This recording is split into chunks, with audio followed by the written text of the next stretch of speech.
Inácia, deve ser, não dá para entender aqui, mas acho que é isso. Pastor, Alessandro e a Fran. Fran, deve ser não sei, Fran. Mas eu também quero pedir oração pela minha esposa. Eu quero pedir oração pela minha irmã Clara. Quero pedir oração por mim. Mas eu também quero pedir oração por todos aqueles que muitas vezes nós nem sabemos que está do lado da nossa casa e está necessitando de algo da parte de Deus. Você crê nisso? Que a sua oração pode alcançar perto ou longe? Eu creio. Então nós vamos orar. E eu quero dizer para você, como diz o Roberto aqui, você pode fechar os olhos, mas não a boca, e glorifique ao Senhor nesta manhã. Pai, em nome de Jesus, eu quero te agradecer por tudo quanto já ocorreu neste lugar aqui. Mas eu sei, Senhor, que tu tens ainda muito mais para nós. Também sabemos que isto não é porque merecemos, mas é por causa da tua graça, do teu amor, da tua misericórdia, Senhor, que o Senhor tem operado tantas e tantas maravilhas. Assim como tu operou no passado, assim como tu curou no passado, assim como tu operou milagres no passado, tu és o mesmo ontem, hoje e eternamente, e o teu poder não muda, mas ele permanece. Os que em ti confiam esperam, de maneira nenhuma serão confundidos. Senhor, tu és Deus, onde a tua palavra, ó Deus, quando tu operas, quando tu falas, ela é cumprida, ela é executada, Senhor, porque é a tua palavra. Aqui está a tua igreja, nós já estamos clamando por estes nomes que aqui estão. Eu não sei, Senhor Jesus, exatamente o que cada um está passando, o que cada um precisa, mas tu conheces todas as coisas, tu conheces aquilo que muitas vezes nós não proferimos palavra, mas está em nosso coração, está em nossa mente, mas tu sabes aquilo que está inquietando, tirando a paz, tirando, Senhor Jesus, muitas vezes até a comunhão dentro da nossa casa, mas que isso seja retirado, repreendido, e a tua paz seja, Senhor, derramada de forma extraordinária sobre a vida de cada um, perto ou longe, não importa, pois tu és Deus, e em ti está posta a nossa confiança. Assim nós cremos e te agradecemos em Cristo Jesus. Amém. Amém, glória a Deus. Louve o Senhor com palmas, pode tomar assento, exalte o Senhor, pois Ele é merecedor digno de toda a honra e glória. Chama a sua atenção para nós agora estarmos verificando, através do que vai passar no telão, o que estará acontecendo durante esta semana. E eu quero logo depois fazer uma ênfase aqui, ok?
Bom, pode glorificar a Deus pela vida dos nossos adolescentes, né?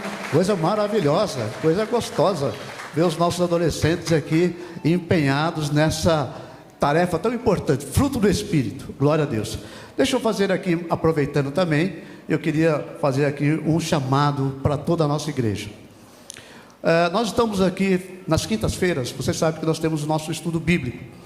Eu não sei se vocês perceberam, mas a gente está procurando incentivar isso um pouco mais. E ao mesmo tempo nós estamos aqui falando um pouquinho sobre a questão do estudo bíblico, que está falando sobre defesa da fé, as antigas heresias com novas roupagens. Ou seja, O que existia lá no passado existe hoje, porém de uma forma diferente, sutilmente tentando enganar, ludibriar muitos com relação à defesa da fé. E quais são os nossos argumentos para a defesa da nossa fé? Quais são eles? Nós sabemos, temos argumentos, pessoas que não vão nos confrontar. Como é que nós vamos fazer isso? Como nós temos defendido a nossa fé?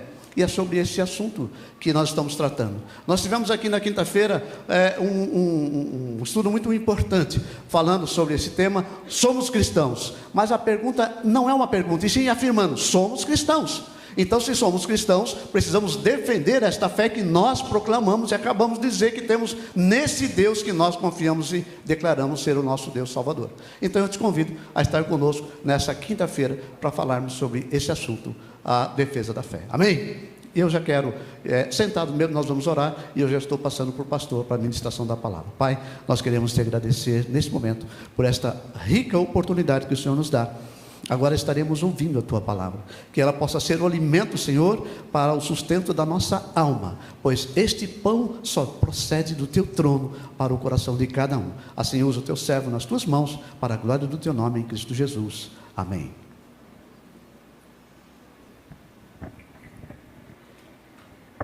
Bom dia, igreja. Bom dia. Paz do Senhor.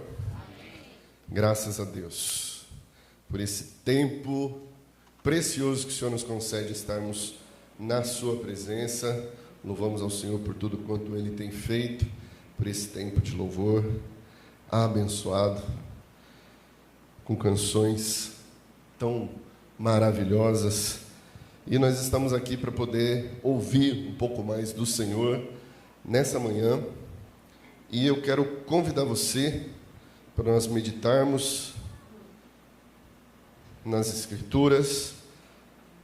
Hoje eu espero, nesse tempo, responder algumas perguntas aqui. Mas, antes, o evangelista Sidney aqui já deu as boas-vindas para quem está nos visitando, quem está conosco pela primeira vez. E eu queria dizer a vocês que, você que está conosco pela primeira vez, nós temos um presente para você. Se você não pegou na entrada, você pode pegar na saída. Você que está conosco pela primeira vez, nós temos um presente. É só você procurar alguém da integração. Cadê a Aline? Aline, fica em pé, por favor. Dá agora uma volta, assim, para todo mundo ver. Isso. Então, procure ela no final do culto. Nós temos um presente muito especial, pensado com muito carinho, para você que está conosco pela primeira vez. Muito bem, gente. Chegamos ao último domingo do mês de janeiro. Acabou janeiro. Se foi. Olha só. Todo mundo brinca que janeiro é infinito, mas não sei se para vocês. Para mim, eu achei que passou rápido. Eu não sei se foi porque eu não peguei férias, mas passou voando. Mês de janeiro já acabou. E como eu preguei no último culto do ano, olha que coisa, né? Último culto do ano, acho que foi dia 29, último culto de domingo, né, do ano, dia 29, eu preguei sobre o tempo, como o tempo passa. E, de fato, o tempo, ele passa, já estamos indo para o nosso segundo mês desse ano, e eu queria pensar com você justamente sobre o efeito do tempo sobre a nossa fé. Quanto mais o tempo passa, como que a sua fé fica? Mais fundamentada, mais sólida, mais forte? Qual que é o efeito do tempo sobre a nossa fé? Vocês concordam que ela deveria amadurecer, fortalecer com o tempo? Mas por que às vezes isso não acontece?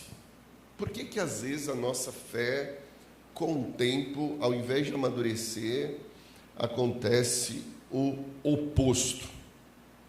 Eu vou exemplificar aqui. Às vezes, em um determinado momento, principalmente quando a situação é adversa, a gente tem dificuldade de acreditar que aquilo vai passar ou que a gente vai vencer. Nós deixamos que o momento fale mais alto. Então, o momento, ele gera um desespero. Você, mesmo cristão, firme, com Jesus, já não se sentiu em algum momento desesperado? Já não olhou para uma situação e falou, será que eu vou vencer? Será que vai passar? Olhando para a história de Israel, Não incomoda quando você começa a ver um povo que vivia na escravidão, foi tirado do Egito com mãos fortes, milagres atrás de milagres, e mesmo assim, quando eles passavam pelo momento difícil, parecia que eles esqueciam de tudo? Não incomoda ver isso? Principalmente em Israel, um povo que viu o mar se abrir, um povo que viu carne cair do céu, milagres atrás de milagres, e aí quando se deparavam com um momento difícil, parecia que eles esqueciam tudo o que eles tinham visto. A gente vai ver isso, inclusive, com os discípulos de Jesus, que viam milagres atrás de milagres, ouviam Jesus, mas em certos momentos eles não sabiam o que fazer. Às vezes isso acontece com a gente. Jesus te salvou, você sentiu o seu amor. Quantas vezes você saiu aqui do culto falando, Deus falou comigo, meu Deus, parecia que foi pessoal, só faltou apontar o dedo para mim? Quantas vezes você já presenciou talvez milagres na sua família, mas aí você passa pelo momento difícil e você começa a questionar, será que Deus se importa? Você viveu uma cura um tempo, você passou por uma situação difícil, aí de repente você está de novo doente, e aí você pensa, nossa, mas será que Deus ainda cura? Mas peraí, Ele não já fez uma vez? Você vive uma experiência com Deus, como eu falei, pessoal, sentir Deus falando com você, aí você passa pelo momento de silêncio de Deus que acontece, aí você começa a pensar, será que Deus ainda fala? Por que nós somos tão inconstantes? Lembra, esses dias atrás, eu preguei aqui, eu falei sobre temporadas de fé, vocês lembram? Lembram? Eu acho que foi no dia que eu falei sobre o Corra, né? A mensagem Corra. Basicamente, era para que tudo o que nós ouvimos e vimos de Deus ficar guardado no nosso coração. E ser lembrado nos momentos difíceis. Ou seja, nós vimos, ouvimos, presenciamos, vivendo, isso deveria ficar guardado no nosso coração, e no momento difícil, a gente deveria lembrar o que é que Deus já fez, mas parece que a gente esquece. Qual que é esse problema de esquecimento? Esquecimento do que Deus falou, esquecimento do que Deus fez. Por que que muitos se afastam de Deus depois de ter vivido experiências incríveis com Deus? Como que alguém consegue esquecer tudo o que viveu? Por que que a gente se esquece? Essa é a grande questão. Lendo o Evangelho de Marcos, essa semana, observando o comportamento dos discípulos, eu acredito que Deus ele me deu uma resposta para compartilhar com vocês nessa manhã. E é isso aqui. A gente precisa tomar cuidado para não endurecer o nosso coração. Nós vamos ler um texto, nós vamos meditar em bastante versículos aqui, mas nós vamos começar com Marcos 8, 14 ao 21. Vocês estão comigo, amém?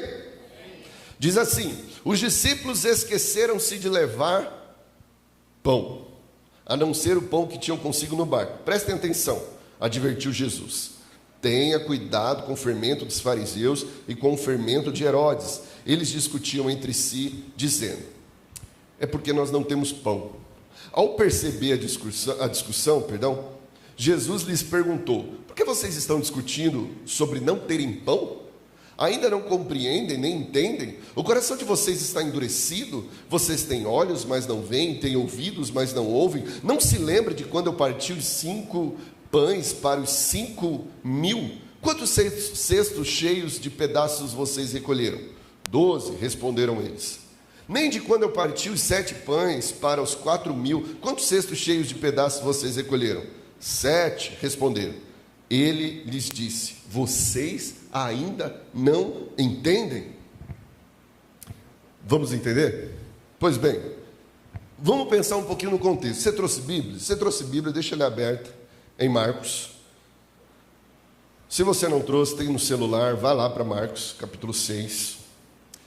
A gente facilita muito aqui vendo os versículos no telão, mas às vezes a gente precisa da dinâmica da Bíblia aqui, para a gente poder acompanhar uma progressão. Então vamos lá. Vamos entender. Capítulo 6. Você chega lá em Marcos capítulo 6. Quando você olha para Marcos capítulo 6, nós vemos o quê? A primeira multiplicação de pães e peixes. Ok? Marcos capítulo 6, primeira multiplicação dos pães. Logo após, seguindo aí, capítulo 6, vai discorrendo, você vai ver que logo embaixo, Jesus vai andar sobre as águas. Tempestade, Jesus não está com os discípulos, os discípulos estão no barco, no meio do mar da Galileia, vem uma tempestade. Eles estão lá, barco balançando, Jesus vem andando sobre as águas. Eles acham que é um fantasma, se desespera, Jesus fala, não tema, sou eu. Jesus entra no barco, acalma a tempestade, eles ficam atônitos e impressionados com o que Jesus podia fazer. Espera aí, esse homem anda sobre as águas, esse homem acalma a tempestade. Aí você vai ver algo interessante. Eles estavam impressionados com o poder de Jesus, mas até então eles não tinham entendido nem o que tinha acontecido na multiplicação dos pães. Observe Marcos capítulo 6, versículos 51 e 52. Marcos 6, 51 e 52 diz assim: Então subiu no barco, para junto deles, e o vento cessou. Eles ficaram atônitos. 52. Pois não tinham entendido o milagre dos pães. O coração deles estava endurecido. Eles tinham acabado de ver 5 pães e 2 peixinhos sendo multiplicados para alimentar 5.000 homens, sem contar mulheres e crianças. E o que sobrou dessa multiplicação rendeu 12 cestos cheios de pães. Eles viveram isso, eles viram isso. Logo em seguida, eles veem Jesus andando sobre as águas e acalmando a tempestade. Eles ficam atônitos, mas até então eles não tinham entendido nem o primeiro milagre. De tão espetacular que foi, entende? Você vê 5 pães e 2 peixinhos sendo multiplicados para 5.000 homens. E você fica tentando, às vezes a gente não tenta racionalizar as coisas, mas peraí, como assim? Da onde? Sabe? Aí eles veem Jesus andando sobre as águas e falam, nossa, mas tá, é demais. Muita informação. Você vai ver que depois disso, no capítulo 8, aí você vai passar mais algumas páginas, você vai ir para o capítulo 8, vai ter a segunda multiplicação dos pães. A segunda, só que agora é para 4.000. Diminuiu um pouco, de 5.000 foi para 4.000. Vem a segunda, eram 7 pães. E aí, nessa segunda multiplicação, para 4.000, você vai ver que Jesus, Marcos capítulo 8, versículo 2, fala que ele teve compaixão da multidão, desejou dar-lhe comida. No versículo 4, os discípulos respondem, peraí, preste atenção, gente, presta atenção. Jesus fala assim, olha, eu quero dar comida para esse povo, mais de 4.000 pessoas. Aí olha que os discípulos respondem, onde neste lugar deserto poderia alguém conseguir pão suficiente para alimentá-los? Olha a preocupação dos discípulos, vocês estão comigo? Olha a preocupação dos discípulos, eles estavam preocupados como alimentar uma multidão de 4.000 homens, sendo que Jesus falou que queria alimentá-los. Os discípulos estão preocupados. Espera aí, é a segunda multiplicação. Eles poderiam muito bem olhar para Jesus e falar assim, manda brasa. Eu sei que o senhor pode, a gente já viu. Mas olha o que eles estão preocupados. Onde neste lugar deserto poderia alguém conseguir pão suficiente para alimentar essa multidão? Mas calma aí, Jesus já fez isso. Eles estavam preocupados com a mesma situação que Jesus já tinha resolvido antes. Você vai ver que Jesus vai multiplicar os 7 pães, alimenta a todos, e ainda sobra 7 cestos cheios. Logo em seguida, continuando no capítulo 8, você vai ver que lá embaixo, os fariseus chegam para Jesus e falam, nos dá um sinal. Jesus, fazendo milagre todo dia, os fariseus chegam e falam, nos dá um sinal, a gente quer ver um sinal. Nos dá um sinal que você é realmente o Messias. Dá um sinal que Deus está com você. Jesus fala assim, não vou dar sinal nenhum. Deixou eles falando sozinho e saiu. E vocês vão ver que quando ele sai, ele não responde a provocação, ele pega um barco e sai com os discípulos. Quando eles entram no barco, Jesus fala para os discípulos, olha, tomem cuidado com o fermento dos fariseus. tomem cuidado com o fermento de Herodes. Ele tinha acabado de ter uma situação com os fariseus, eles entram no barco, eles vão para o meio do mar, e ele fala, tenha cuidado com o fermento dos fariseus e o fermento de Herodes. E aí, vocês vão ver que os discípulos não vão entender do que Jesus está falando.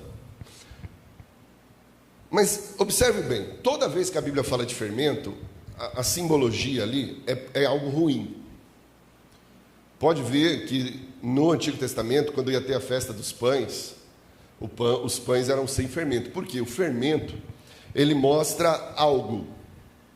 Lógico, nós estamos falando de uma aplicação simbólica. Algo que se mistura e você não vê e faz, aos poucos, a massa crescer. Quando ele fala do fermento dos fariseus e o fermento de Herodes, ele fala do ensino. O ensino dos fariseus, que pode muito bem ser absorvido e pode começar a crescer como algo mau. Qual que era o fermento, o ensino dos fariseus? A religiosidade, a confiança nas obras, a arrogância de achar que é suficiente, a hipocrisia. Esse era o fermento dos fariseus. Jesus estava falando, tomem cuidado com o fermento dos fariseus. É aos poucos que você vai ficando orgulhoso e arrogante da sua religião. Toma cuidado. Mas toma cuidado também com o fermento de Herodes. Herodes era o oposto da religiosidade. Ele era cético, ele era mundano. Toma cuidado. O pezinho no mundo é aos poucos. A distância de Deus é aos poucos. Toma cuidado com esses fermentos. Ele vem, mistura e começa a crescer aos poucos. Jesus está falando sobre isso. Aí os discípulos, um olha para o outro, você vai ver no versículo 14, e eles começam a discutir. Jesus está falando de fermento. Sabe o que é isso? A gente esqueceu de trazer pão. A gente esqueceu de trazer pão. Eles começam a discutir. Foi você, era a sua função. Não, era a sua. Mas aí, agora Jesus fica falando aí de fermento, porque você esqueceu de trazer pão e tal. Aí Jesus fala assim, por que vocês estão discutindo sobre pão? Não tem nada a ver com pão. Espera aí. Presta atenção, gente. Você acha que eu estou preocupado com pão? Eu acabei de fazer 2 multiplicações. E vocês estão aí preocupados com pão. Entende? Olha isso, gente. Jesus, ele fala de um assunto, os discípulos não entendem esse assunto, e eles acham que é sobre outro assunto. E aí você vai ver que no versículo 17, quando Jesus repreende, ele levanta 2 questões aqui. Falta de entendimento dos discípulos e esquecimento do que Jesus tinha feito. Eles não estavam entendendo o ensinamento sobre o fermento. E ao mesmo tempo eles tinham esquecido que eles tinham vivido em 2 multiplicações. Aí o que Jesus faz? Jesus traz uma didática de ensino que é o quê? Relembrar. Aí Jesus faz esse exercício com eles no versículo 18. Ele relembra. E aí ele começa a falar, vocês lembram quando eu multipliquei pães para 5.000? Lembramos. Quantos vocês sobraram? 12.000. Sobraram 12 cestos. Vocês lembram quando eu multipliquei pães para 4.000? Sim, lembramos. Quantos vocês sobraram? 7. Então, vocês não entendem? A questão aqui não é pão. Porque eles estavam preocupados que naquela viagem eles tinham levado pouco pão.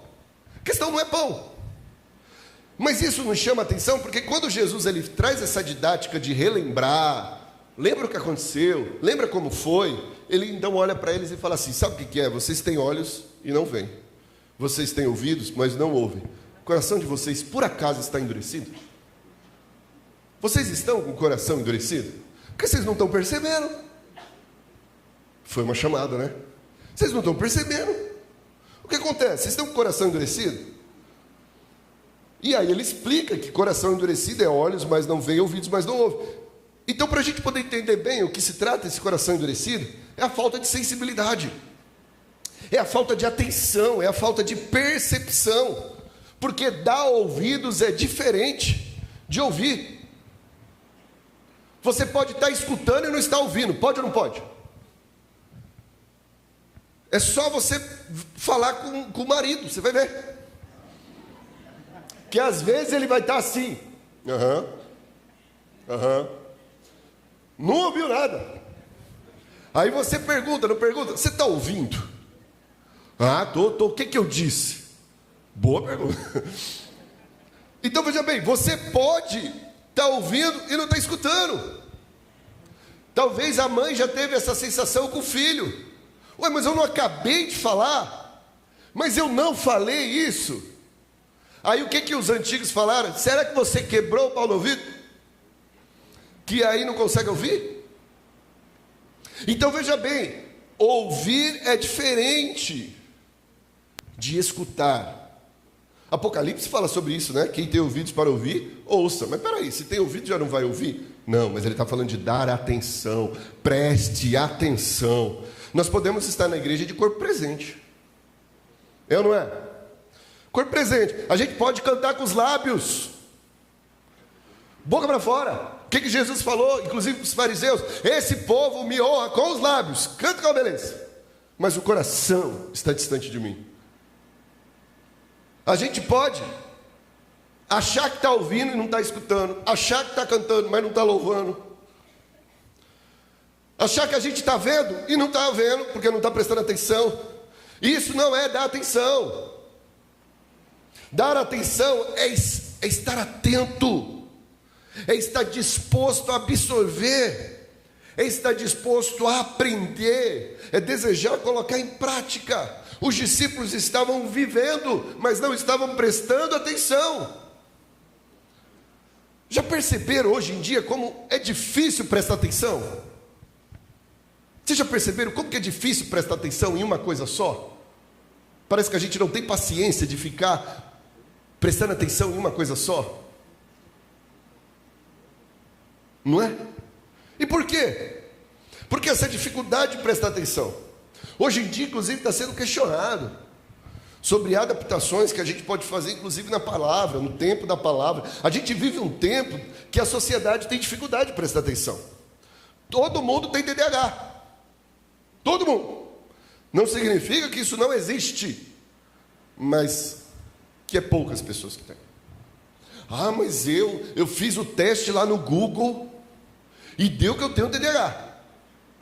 Por quê? Porque eu não consigo prestar atenção, eu não consigo, às vezes, eu tenho que fazer duas coisas ao mesmo tempo. Ah, porque qualquer coisa tira a minha atenção e não sei o quê. Você já parou para pensar que talvez você esteja treinando para isso?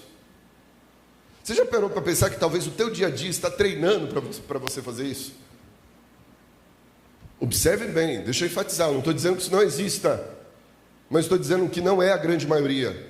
A grande maioria de nós estamos vivendo em uma sociedade de tantos estímulos rápidos que está nos tornando impacientes, desatentos, com pouca concentração. Quantas pessoas eu converso? Ah, você lê? Ah, eu não gosto de ler. Por quê? Ah, porque eu estou lendo aqui e daqui a pouco eu estou viajando. E por quê? Aí, o que as pessoas fazem? Elas sentem isso e elas desistem. Não, eu sou assim. Eu não consigo ler, eu não gosto de ler, sendo que a leitura poderia muito bem arrumar isso.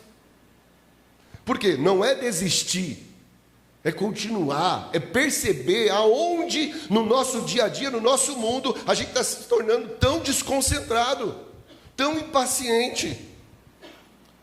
Então a gente está treinando o oposto, a gente está treinando para ser desatento, a gente está treinando para perder o foco, a gente está treinando para ser impaciente. Com tantos estímulos, fazendo várias coisas ao mesmo tempo. Esses dias atrás eu estava numa recepção no médico e tinha uma mulher com celular e ela fazia parte de uma outra geração.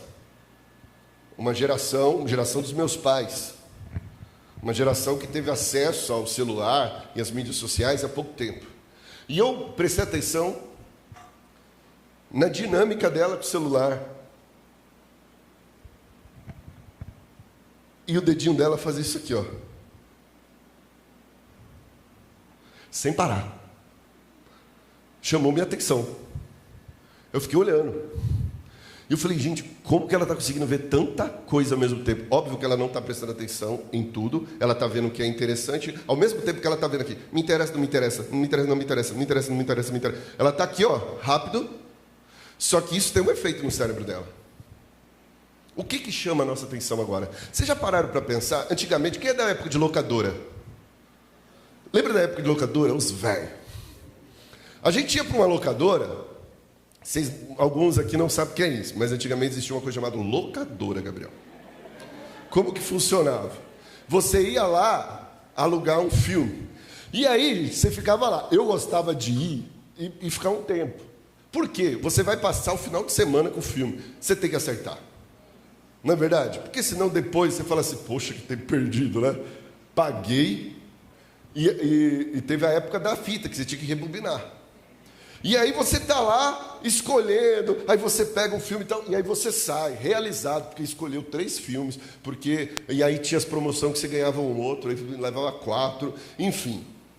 Aí você assistiu o filme, beleza. Hoje em dia, você tem milhares de filmes no streaming. Quantos de vocês já pararam para escolher alguma coisa para assistir, terminou o tempo que você tinha, você não escolheu nada e não assistiu nada? De tanta opção que tem, a gente tem dificuldade de escolher. Nada mais parece que prende a nossa atenção.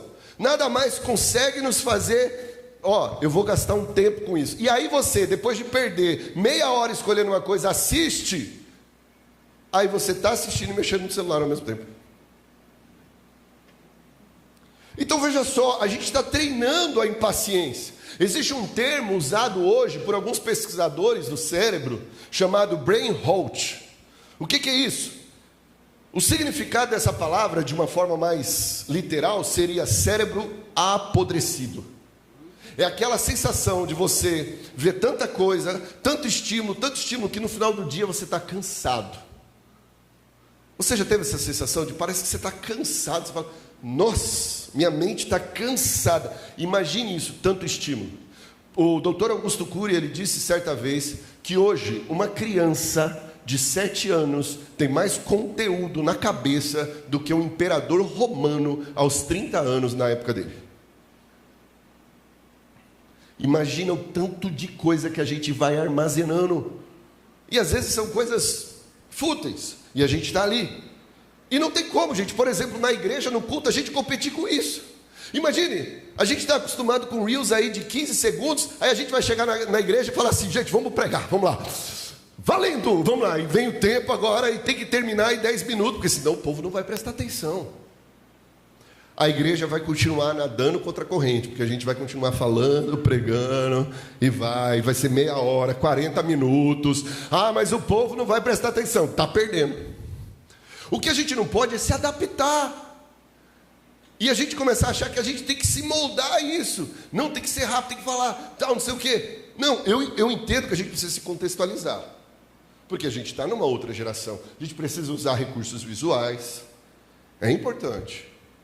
Contextualizar é diferente de se adaptar e se moldar. E a gente precisa entender que a igreja, ela vai nadar contra a corrente. Porque você imagina numa sociedade de rapidez, você tem que parar 1h30 para vir para o culto. Toda semana, 1, 2 vezes por semana, você vai fazer isso. Nós, vamos dizer assim, a igreja ainda é o elo que está sustentando. Porque tem pessoas que estão com dificuldade. Você já viu aquela pessoa que fala, não, eu estou sem tempo. E olha que a nossa igreja tem 2 cultos. Você pode escolher. E tem gente falando, não, estou sem tempo. Não, sabe o que é? Eu estou ocupado, eu estou fazendo umas coisas. Você não consegue parar 1h30. Não, eu estou na fase de prova, sabe? Eu estou na fase de estudo, eu estou numa fase, eu estou fazendo uma mudança, eu estou num novo projeto, eu estou fazendo uma coisa, não vai dar para parar 1h30. Se a gente não consegue mais parar 1h30 para prestar atenção naquilo que Deus está falando, como que a gente quer que Deus faça parte de 24 horas do nosso dia? É muito curioso isso, né? Deus é quase isso. Você já viu aquela expressão que algumas pessoas falavam? Deus te acompanha? É mais ou menos isso, Deus que te acompanhe, né? Porque você está na frente, Deus tem que ir atrás correndo. Só que é o inverso, meu irmão. Nós somos os seguidores de Cristo.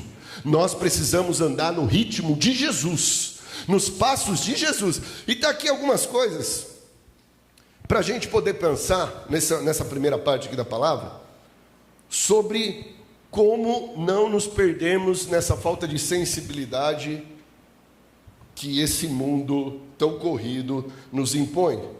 a gente precisa desacelerar para a gente ficar mais sensível. Quer ser mais sensível? Não quer endurecer o coração? Desacelera. Desacelera. Como? Preste atenção na voz de Deus. Deus está falando e às vezes a gente não está ouvindo porque está com muita coisa na cabeça.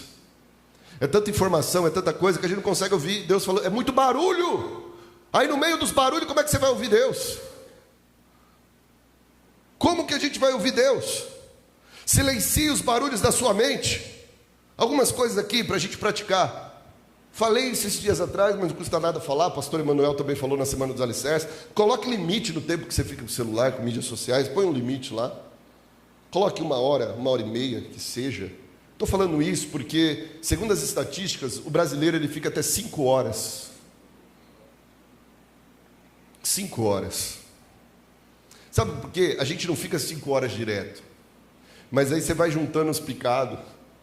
E quando você vai ver, dá um montante. Coloca, faz o teste, coloca um tempo. Coloque limites. Acordou, você não é médico, plantonista. Acordou, espere pelo menos 1h30, 2 horas para pegar no celular. Ou seja, vai fazer seu devocional, ore antes, coloque um propósito. Eu não vou pegar no meu celular antes de orar e ler a Bíblia. Coloque um propósito. Vou, antes de tudo, orar e ler a Bíblia. Faça isso. Coloque alguns dias da semana um detox. Você não é médico plantonista e não trabalha com agenda no celular? Pegue um dia na semana das mídias sociais. Eu sei que o WhatsApp hoje é muito difícil, eu entendo. Mas fique um dia na semana sem. Quebre esse ritmo desenfreado. Faça isso, de vez em quando, faz um propósito de 1 semana. Hoje eu vou ficar 1 semana agora, sem tanto de estímulo. Eu estou falando de algo, gente, que eu preciso trabalhar, que eu trabalho. Estou falando de coisas que eu tento fazer. Por quê? Porque eu sou uma pessoa que gosto de tudo fazer, por exemplo, com música. Eu entro no carro, música. Eu vou fazer alguma coisa, fone no ouvido, ouço um podcast. Aí a gente chama isso de dinamizar o tempo, de otimizar o tempo. E aí eu fico percebendo que parece que está sempre alguma coisa a mais. E o que é que eu comecei a fazer? Ficar sem ouvir alguma coisa. Por que eu preciso toda hora? Porque para a gente poder ter um tempo para comer, a gente precisa estar vendo alguma coisa. Por que para a gente poder tudo? Você tem que ter essa percepção. Talvez eu estou falando aqui para você fala assim, mas para mim tanto faz, não está fazendo nada comigo. Ok. Agora, se você está percebendo que você está impaciente e acelerado, diminua o ritmo. Comece a fazer uma coisa de cada vez. Redescubra o silêncio. Gente, a gente precisa ficar mais em silêncio com a gente. Se você não consegue ficar em silêncio com você, olha, você não gosta da tua companhia. Já parou para pensar? Ai não, o silêncio é ensurdecedor. Você não gosta da sua companhia. Fique em silêncio um pouco. Tire um tempo para ficar em silêncio. Um momento do dia. E aí tem uma frase que eu vi que eu achei maravilhosa. Na quietude, Deus fala mais alto. Quando você busca mais o silêncio, mais você ouve Deus falar. Só que às vezes a gente está tão assim que a gente não consegue parar. Por isso que às vezes a gente tem dificuldade de raciocinar. Tudo parece difícil. Nós queremos tudo mastigado. Não, fala logo o que é para fazer. Por que fazer, aí não importa. Pastor, eu vim para receber a bênção, libera logo. E isso é o quê? Arma para líderes manipuladores. Por quê? Por que existe tanta gente fazendo coisas que você fala assim, meu Deus, como que pode? Porque não está pensando. Porque simplesmente está recebendo. Só que aqui, meu irmão, aqui a gente vai sempre pregar a palavra. E deixar o Espírito Santo trabalhar no seu coração. Por quê? Porque é isso que faz a gente aprender. Porque aprender não é reproduzir simplesmente. Tem gente que fica reproduzindo, sem ter aprendido. Aprender demanda você compreender no seu coração. Amém? E para isso precisa de atenção. Para isso precisa perceber. Mas nós vamos continuar no texto porque tem mais. Porque além disso, nós vamos olhar o texto mais uma vez, Gabi. Marcos 8,17. E nós vamos olhar mais uma vez para essa palavra de Jesus. Marcos 8,17. Ao perceber a discussão, Jesus lhes perguntou: por que vocês estão discutindo sobre não terem pão? Ainda não compreendem, não entendem? O coração de vocês está endurecido? Vocês têm olhos, mas não veem, têm ouvidos, mas não ouvem. Preste atenção agora, ó. Não se lembram de quando eu parti os 5 pães para os 5.000? Quantos cestos cheios de pedaços vocês recolheram? 12, responderam eles. Olha isso. Vocês não se lembram quando eu fiz? Preste atenção nisso, por quê? O que é lembrar? Você só lembra daquilo que você guardou. De uma forma direta, você guardou, você consegue trazer a lembrança. Guardar nos ajuda a desenvolver gratidão, honra, proximidade de Deus. Vamos ver mais um texto aqui de Hebreus, capítulo 3, versículo 7 ao 9. O ar aqui está funcionando, né? Hebreus, capítulo 3, versículo 7 ao versículo 9. Olha só. Assim diz o Espírito Santo: hoje, se vocês ouvirem a sua voz, não endureçam o coração de vocês, como na rebelião, durante o tempo da provação no deserto, onde os seus antepassados me tentaram, pondo-me à prova, apesar de terem visto o que eu fiz durante 40 anos. Ei, quando você ouvir a voz do Senhor, não endureça o seu coração, como na rebelião. Aí ele, lembra de algo que aconteceu lá no passado. Existem 2 coisas nessa rebelião. Esse texto, ele fala de 2 episódios. Lembra, olha o que ele fala, olha, a rebelião dos seus antepassados lá no deserto. Está falando de 2 episódios. Números capítulo 14 e Números capítulo 16 fala de 2 rebeliões. Números capítulo 14 fala da rebelião do povo depois que os espias foram observar a terra prometida, voltaram com um relatório dizendo que era impossível conquistar. Por causa disso, o povo se rebelou contra Moisés. Por quê? Você nos tirou lá do Egito para chegar aqui e morrer sem entrar na terra prometida. E eles se rebelam. Números capítulo 16 fala de uma rebelião feita por alguns líderes que eram dos levitas. Corá, Datã e Abirão, eles eram levitas, e eles se rebelaram contra Moisés, dizendo assim: por que só você acha que Deus fala com você? Não, está na hora já de você parar e vamos criar um outro líder aí. Por que é só você, só você, só você? A gente também é levita.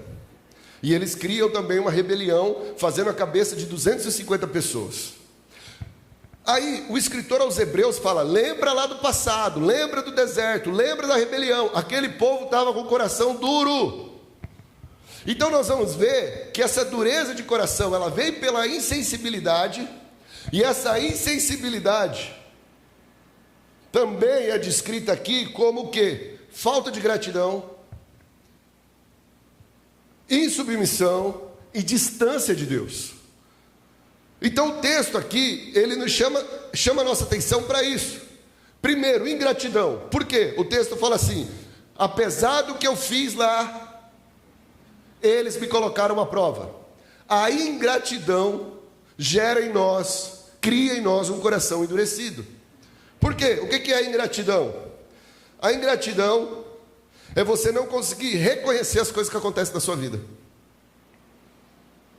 Eles viviam na escravidão lá no Egito. Eles foram libertos da escravidão. Eles veem os milagres de Deus no deserto. E mesmo assim, eles foram ingratos. A ingratidão é um reflexo do esquecimento. Existe uma doença extremamente triste, chamada Alzheimer, onde as pessoas ela vai se esquecendo das coisas por causa de um problema no cérebro. Ela é extremamente triste. Porque você imagina, você querer lembrar as coisas e não conseguir. E existe um grau que quando começa a desenvolver, que a pessoa começa a esquecer até de pessoas próximas. Vocês já assistiram o Diário de uma Paixão? Aquela história do homem que tinha que ficar contando todos os dias a mesma história para a mulher não lembrava mais do próprio marido. Extremamente triste. E a gente sabe que existe. Agora, você já imaginou uma pessoa sadia que não consegue lembrar das coisas, por escolha própria, por ingratidão. Lamentável, né? Sem ter nenhuma disfunção cerebral, tem pessoas que simplesmente ignoram as coisas boas que acontecem, ignoram as pessoas que um dia ajudou, ignoram as coisas boas que acontecem no dia a dia e tem um coração ingrato, está sempre infeliz, está sempre reclamando, está sempre murmurando. Deus olha para o povo lá no deserto e fala, ó, começou assim, ó, a rebelião começou assim, com ingratidão, porque a ingratidão deixa o coração duro, a pessoa não percebe as dádivas. Ah, mas minha vida tem problema. Tem, nós ainda temos, a gente está na terra, a gente está no mundo, mas tem dádivas. Você consegue ver dádiva na sua vida? Tem coisa boa ainda acontecendo na sua vida? Tem coisa boa? Não deixe de perceber as coisas boas que nos cercam, porque a ingratidão está em você viver insatisfeito pelo que falta e não perceber o que tem. Está sempre faltando alguma coisa, é uma questão de escolha. Você foca no quê? Você foca no que falta e você não foca no que tem. Deixa eu te dizer uma coisa, sempre vai faltar alguma coisa, porque o nosso coração sempre quer mais, mas sempre vai ter dádiva nos cercando, sempre vai ter graça nos cercando. Gente, não se preocupa não, eu sou mesmo, é normal.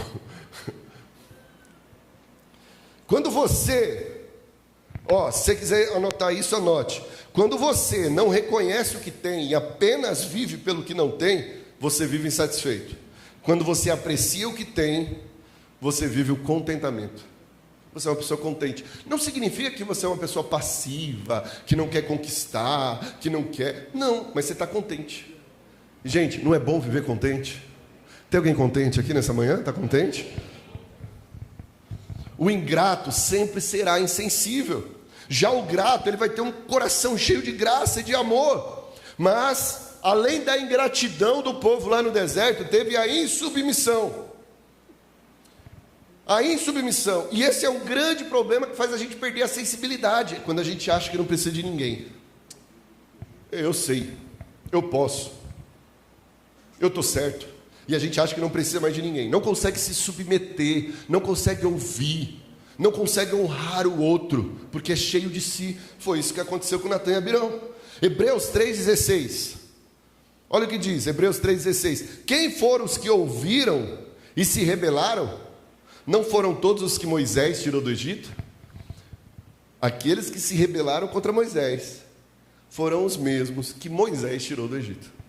Ingratidão e submissão. Então veja bem, essa falta de submissão, ela gera desonra e rebeldia. Quando a gente não consegue se submeter a ninguém, quando a gente não consegue honrar, a gente cria um coração endurecido.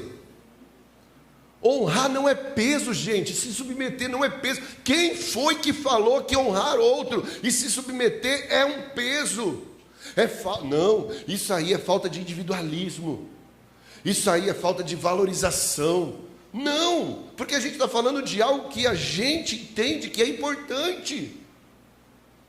A Bíblia fala, sujeitai-vos uns aos outros em amor.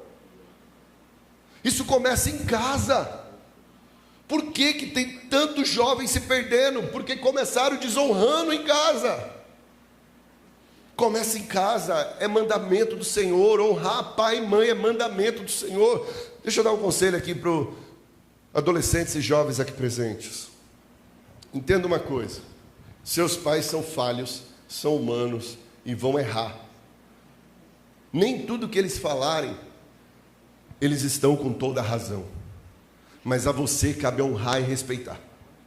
Porque vai chegar um momento que você vai falar: ele não sabe o que está falando. Não sei se já chegou um momento que você fala assim: na época deles podia ser assim, mas agora não é assim. Você não sabe o que está acontecendo. Eu entendo do mundo, eu sei o que está acontecendo. É princípio de Deus, honre.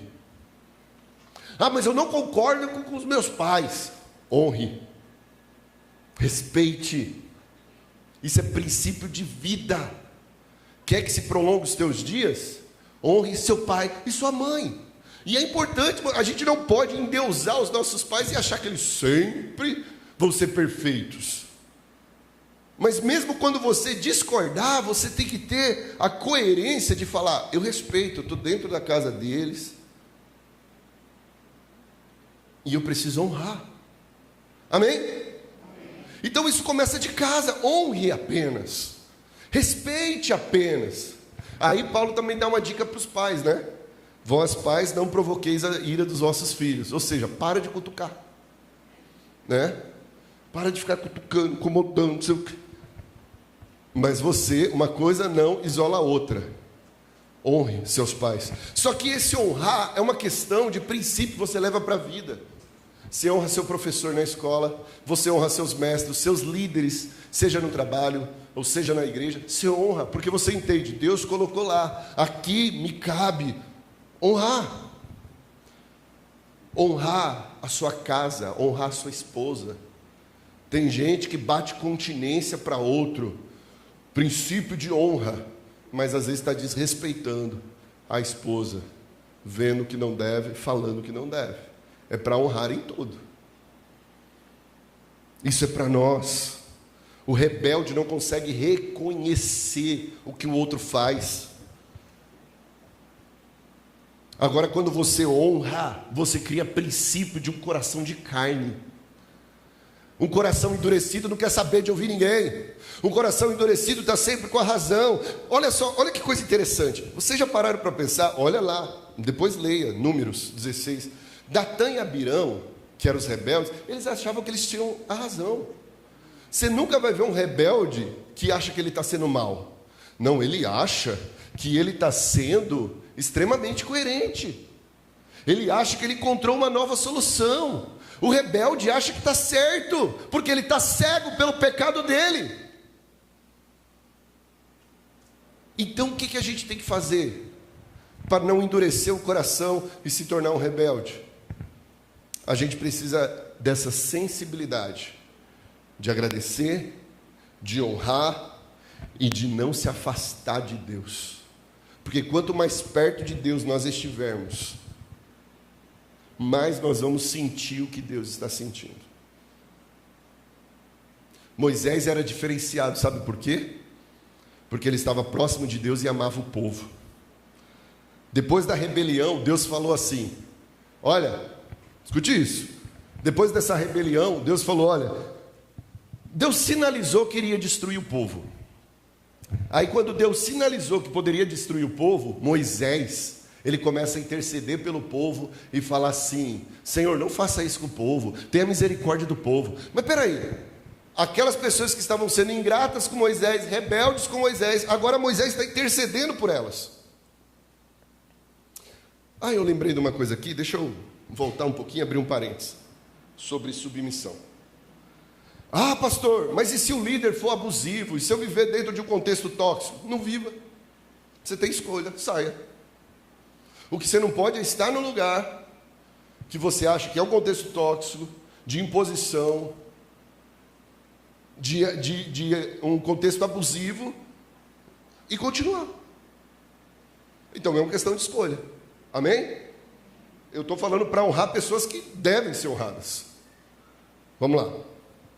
Então, Moisés era diferenciado, porque mesmo com a ingratidão, mesmo com a insubmissão, ele intercedeu pelo povo e pediu misericórdia a Deus. E é isso que sinaliza o nosso último ponto aqui para a gente encerrar. Você tem que ser grato. Você tem que aprender a honrar.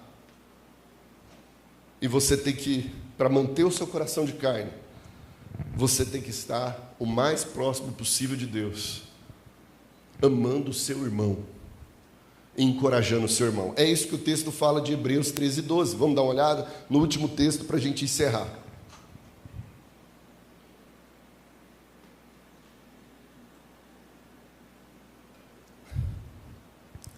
Cuidado, irmãos, para que nenhum de vocês tenha um coração perverso. 3, não é 13 não, desculpa. Hebreus 3:12. Cuidado, irmãos, para que nenhum de vocês tenha um coração perverso e incrédulo, que se afaste de Deus, do Deus vivo. Ao contrário, encorajem uns aos outros todos os dias, durante o tempo que se chama hoje, a fim de que nenhum de vocês seja endurecido pelo engano do pecado. Pois temos sido participantes de Cristo, se nos apegarmos até o fim à confiança que tivemos no princípio. Não se afaste de Deus. Não se distancie. Leve a sua vida com Deus de forma estreita, próxima. Gente, não abra mão do seu tempo com Deus diário. Não abra mão. Tem gente que fala assim: mas eu falhei um dia, no outro dia retoma. Não para de ler as Escrituras. Você tem aqui uma igreja que tem canal no YouTube, tem Spotify, reveja a mensagem. Vá lá de novo, lá no Spotify, reveja a mensagem, participe dos trabalhos semanais, estreita. Tem pessoas que querem ser forte, levando a vida, sabe? Aí você pergunta para alguém: não sei, eu não estou bem. Como está a vida de oração? O que é isso? Oração? Oração, está orando todo dia? Não. Você está jejuando? Jejuei semana passada. Ai, que benção. O médico pediu um exame e falou que precisava de 10 horas de jejum. Eu jejuei. A pessoa quer estar bem, mas ela não coloca a vida dela de forma estreita, próxima a Deus. Não consegue ouvir, não consegue focar, não consegue prestar atenção. Vocês entendem o que eu estou querendo dizer? Para a gente não deixar o nosso coração endurecido, nós temos que resgatar a sensibilidade. A sensibilidade de desejar a presença de Deus todos os dias, de desejar ouvir Deus, de desejar silenciar as vozes e os barulhos que tanto nos cercam. Esse fluxo de informação e de estímulos está nos tornando duro, insensível, fica difícil as coisas nos tocar. Às vezes a gente fica passivo, não consegue reagir. Em nome de Jesus, meus irmãos, não se afaste da presença de Deus. Olhe para dentro de você e fale: Senhor, eu estou me achando mais gelado, eu estou me achando um pouco distante. Não deixe isso continuar. Retome e fale: Senhor, aqueça o meu coração, enche-me do teu Espírito. E aí vai ter um sinal, Se você estiver próximo de Deus, vai ter um sinal. Sabe o que é um sinal? Encorajem uns aos outros todos os dias. Você vai conseguir amar e encorajar o seu irmão. Porque quando você está recebendo o amor de Deus, você não segura para você, você compartilha. Aí o rebelde que ficava contra, agora encoraja. Você vai conseguir, você vai continuar. Você vai vencer. Você encoraja. Um coração sensível encoraja os outros. Leve a sua vida espiritual a sério, amando a Deus, amando o seu irmão, caminhando junto. Por isso que Deus nos deu uma igreja, para a gente caminhar junto. Não é para a gente participar de culto. Culto é um momento. Igreja é na semana, é na nossa comunhão, é no incentivar uns aos outros, é no lembrar um dos outros. Porque o mundo vai nos convidar para ter uma vida egoísta, para pensar apenas em nós e nos nossos problemas. Mas o Senhor nos chamou para nós encorajarmos uns aos outros. Não perca a sensibilidade de ver um irmão em dificuldade e não animá-lo. Não perca a sensibilidade de alguém pedir oração e você só mandar uma mãozinha. Ore, se preocupe, se importa. Orou por alguém, manda mensagem e pergunta: melhorou? Cirurgia deu certo? Está tudo bem? Nós precisamos fazer isso. Nós precisamos não viver apenas para nós mesmos, porque viver apenas para si mesmo endurece o coração. Ouça Deus, não apenas de ouvir, não apenas de ver. Preste atenção. Eu me lembro ainda criança, Eu já tinha uns 10, 11 anos. Quando meu pastor ia pregar, para mim, naquele momento, não estou falando que você precisa fazer igual, estou falando o que eu fazia. Era como se eu estivesse assistindo algo. Era uma coisa assim muito pessoal, porque eu olhava e falava assim, rapaz, onde ele vai chegar? Olha só, o argumento é bom, hein? Nossa, e aquilo ali parecia que eu estava vivendo uma expectativa de receber cada coisa de Deus. Sabe o que é isso? É quando a gente presta atenção e quer guardar, quer entender. Faz sentido isso que você está ouvindo nessa manhã? Faz sentido? Vamos viver isso em nome de Jesus. Vamos pôr em prática em nome de Jesus. Não vamos perder a nossa sensibilidade, irmão. Não vamos perder a nossa sensibilidade. Não vamos perder. Vamos diminuir, vamos desacelerar, vamos diminuir o ritmo para ouvir Deus. Deus quer falar com a gente. Vamos diminuir para a gente poder ouvir, desacelerar para a gente poder ouvir. Que o Senhor nos ajude em nome de Jesus, amém? Vamos nos colocar em pé. Quero orar com você.